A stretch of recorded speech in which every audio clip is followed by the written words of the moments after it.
2 days after Queen Elizabeth II died at age 96, her eldest son, King Charles III, officially ascended the British throne and was declared sovereign. While his coronation ceremony has yet to take place, there are things that will have to be done prior to that happening, one being getting his crowns resized. The St. Edward's crown will be worn by Charles during the ceremony when he is crowned king. It was last worn by Queen Elizabeth II in 1953 at her coronation, therefore it will need to be resized to fit the new king's head. The St. Edward's crown is similar in appearance to the imperial state crown, but it is bigger and heavier and is only worn once during the reign of a monarch. This crown weighs nearly 5 pounds, according to the Historic Royal Palace's website. The imperial state crown will be worn by King Charles as he leaves Westminster Abbey after the coronation, and will continue to be worn on other state occasions, including the annual state opening of Parliament, during his reign. This crown is made of gold and set with 2,868 diamonds, 17 sapphires, 11 emeralds, 269 pearls, and 4 rubies.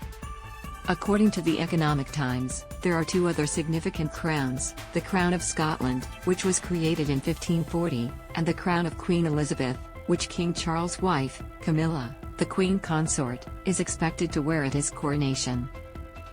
The imperial state crown was displayed atop the Queen's casket as it made its way from Buckingham Palace to Westminster Hall. This crown will also be resized for King Charles.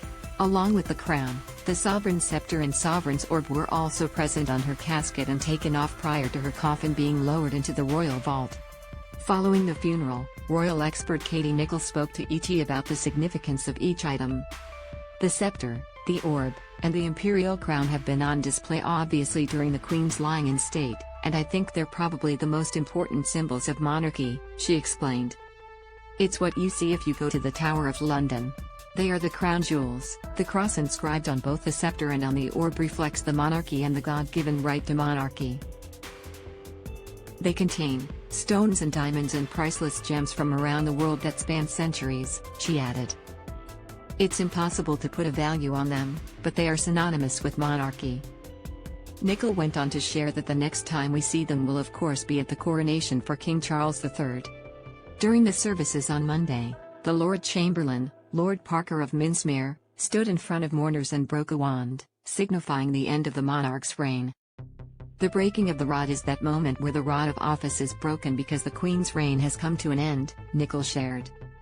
So it's a very significant actual breaking of that rod of authority of monarchy in terms of the Queen's reign being broken, and that will be buried with the coffin. King Charles III salutes late Mother Queen Elizabeth's coffin. This video is unavailable because we were unable to load a message from our sponsors. If you are using ad blocking software, please disable it and reload the page.